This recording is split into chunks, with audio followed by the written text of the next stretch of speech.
Que a graça e a paz de nosso querido e bondoso Deus, o amor de Cristo Jesus e a comunhão de Deus Espírito Santo estejam conosco, neste momento em que queremos refletir nas palavras da primeira parte do Evangelho de hoje, Mateus capítulo 5, versículos 13 a 16, destacando a seguinte pergunta como um tema para a nossa reflexão: como estamos sendo sal e luz neste mundo? Que Deus esteja a nos abençoar hoje e sempre. Amém.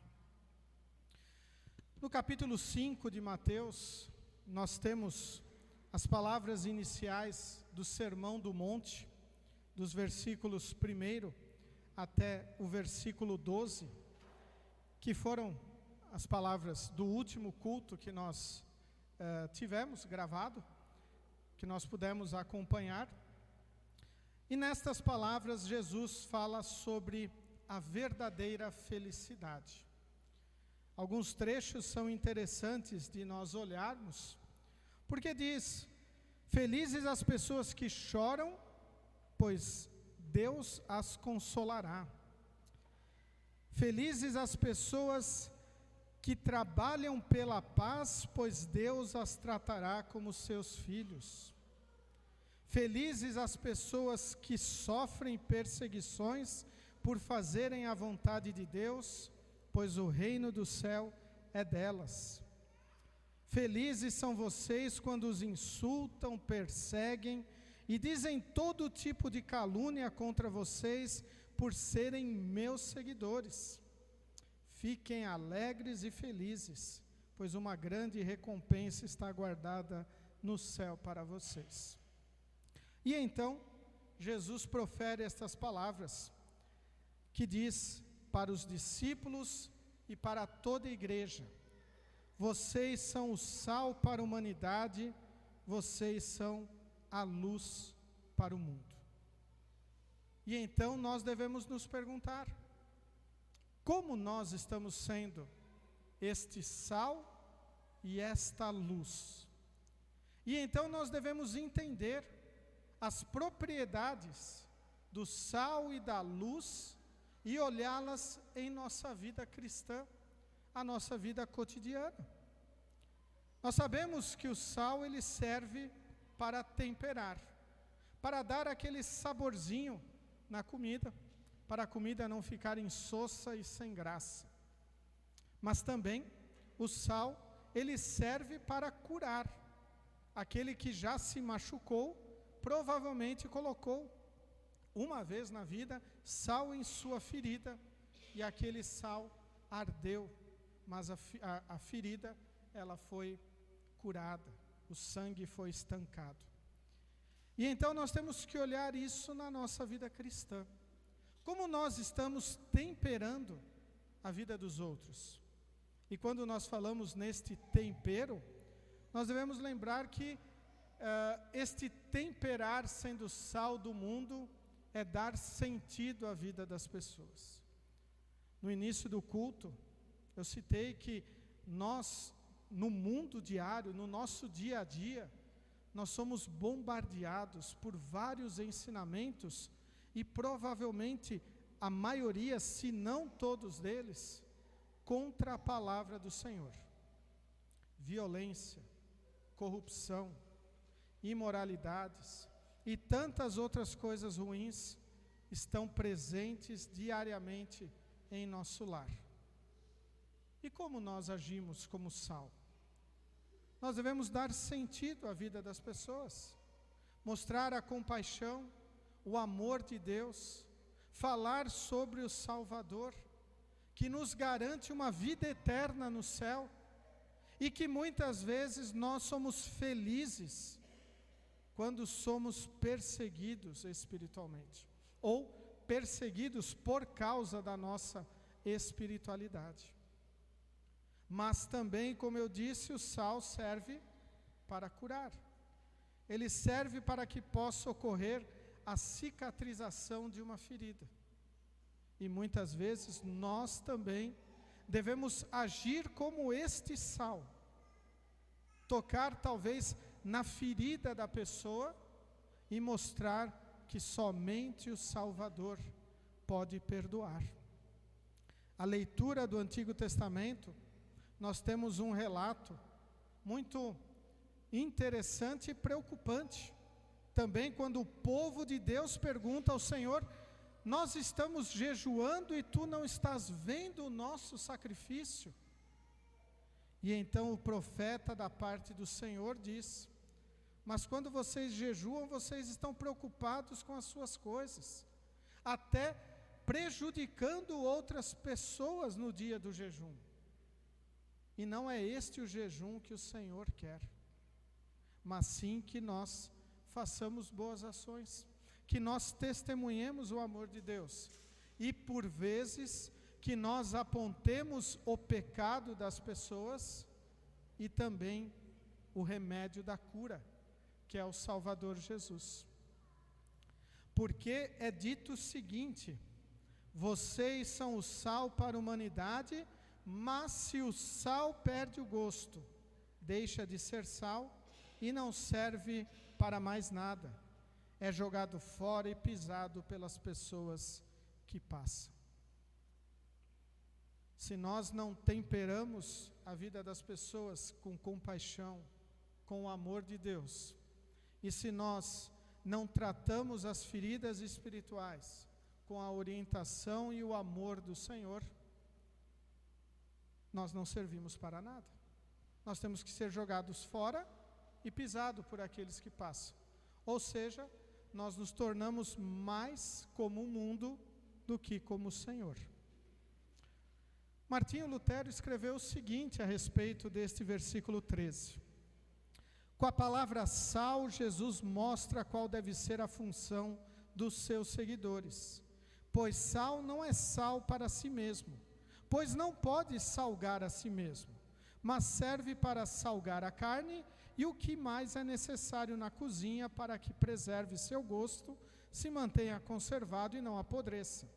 Assim também vocês são sal, diz ele, não um sal para a cozinha, e sim para com ele salgar a carne, ou seja, o mundo inteiro. Na verdade, é uma função maravilhosa e uma grande e esplêndida honra que Deus os chama de seu sal, acrescentando que devem salgar tudo o que existe na terra. Para isso, porém, se exige uma pessoa que esteja disposta a ser pobre, miserável, sedenta, mansa e a sofrer toda sorte de perseguição, injúria e ofensa. Sem isso, não haverá pregador que saiba salgar de verdade. Pelo contrário, será um sal insosso que não tem nenhuma utilidade.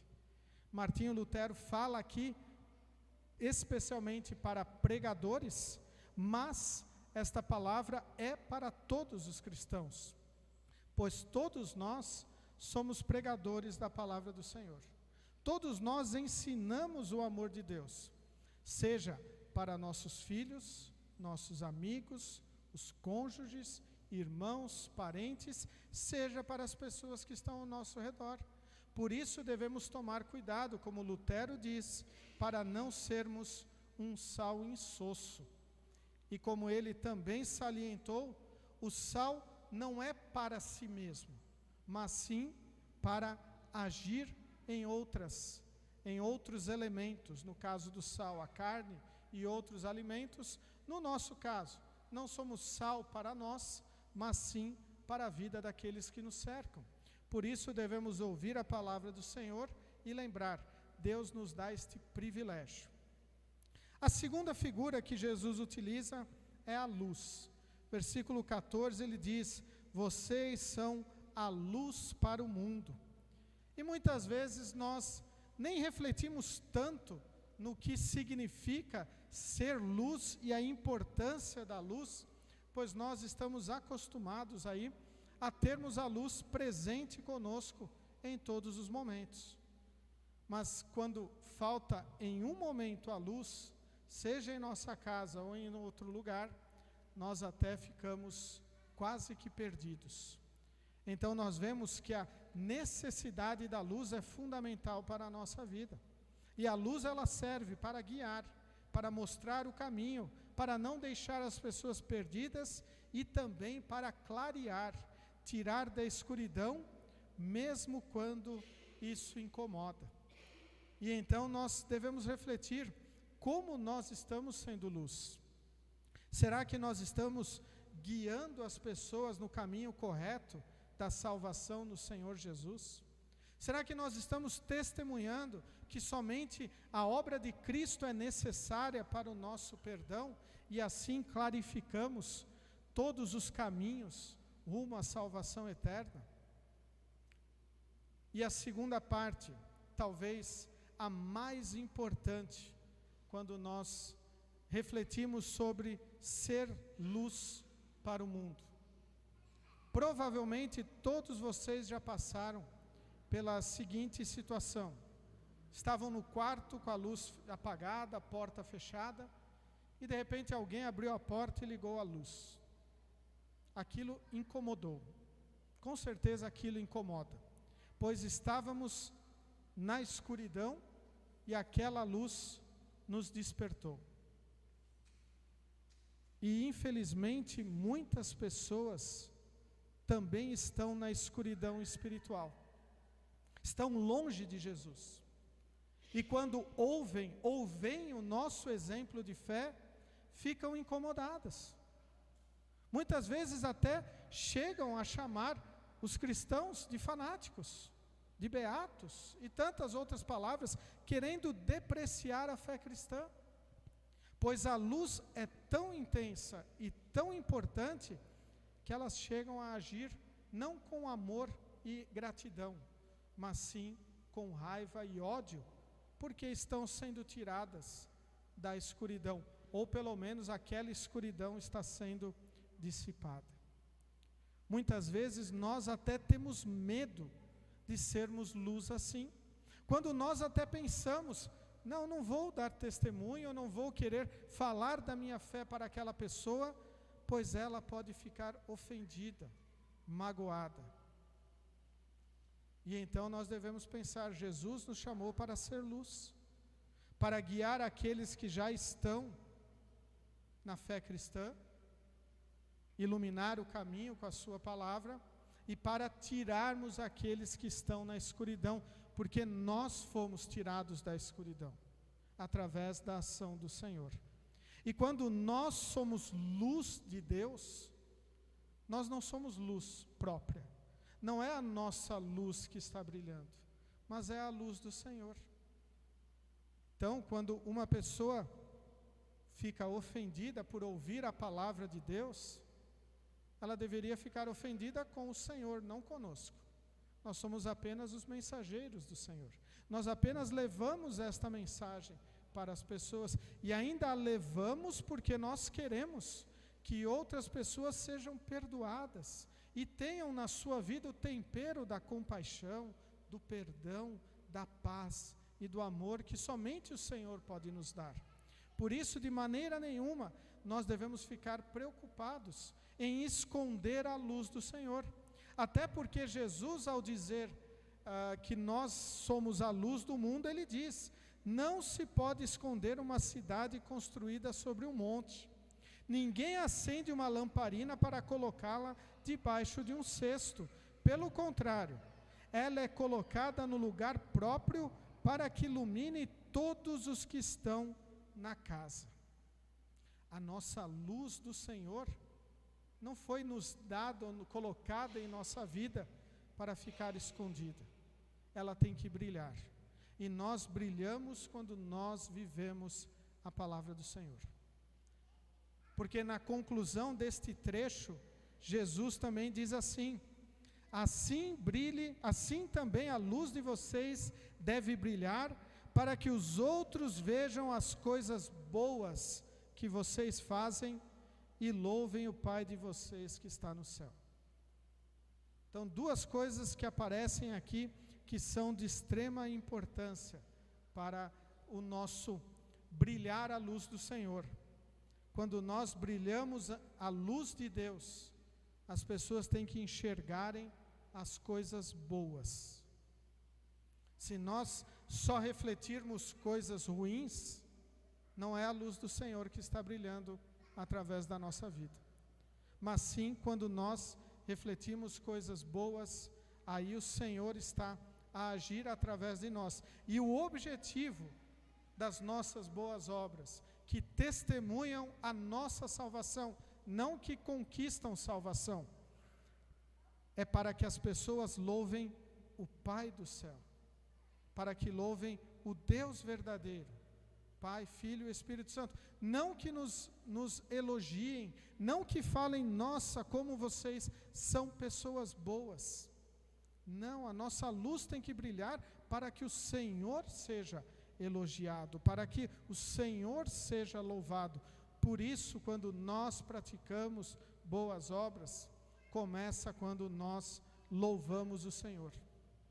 Quando nós nos reunimos, como hoje, na casa de Deus, para cultuar a Deus, render graças e glórias a Deus por tudo que Ele tem feito em nossa vida. Assim a nossa luz vai estar brilhando. De maneira nenhuma nós vamos resplandecer a luz do Senhor se nós estivermos longe dEle. Aí seria como um cesto em cima da lamparina. Essa luz não vai brilhar se nós estivermos longe de Deus. Por isso somos chamados a testemunhar o amor de Deus. Gostaria também de compartilhar as palavras de Lutero sobre a luz, dito da seguinte maneira: esse é o segundo aspecto do ministério do qual ele incumbe os amados apóstolos, que sejam chamados luz do mundo, e que também o sejam, isto é, que instruam almas e lhes mostrem o caminho para a vida eterna. Isso também é necessário porque Cristo não quer que esse ministério seja exercido às escondidas, ou somente em determinado lugar, mas que seja levado publicamente pelo mundo afora. Iluminar é ensinar a palavra do Senhor. Quando nós nos reunimos em nossos lares, quando nós estamos em momentos sociais, momentos de confraternização, onde nós vivemos a palavra do Senhor e explicamos a razão de assim viver, pois somos sal e luz do Senhor, não para nós mesmos, mas sim para aqueles que Deus colocou em nosso caminho. E para concluir este momento, vou ler a explicação, a aplicação da Bíblia de Estudo da Reforma sobre este texto bíblico, que também é muito importante para a nossa reflexão de como estamos sendo luz e sal. Diz assim: palavras não acompanhadas de atitudes são como o sal que se tornou inútil, ou como a luz colocada debaixo do alqueire, ou do cesto. As palavras que pronunciamos em louvor ao nosso Pai Celestial precisam do suporte dos nossos atos. Jesus quer que testemunhemos por palavras e ações, assim como Deus testemunha que é nosso Pai quando nos chama de filhos.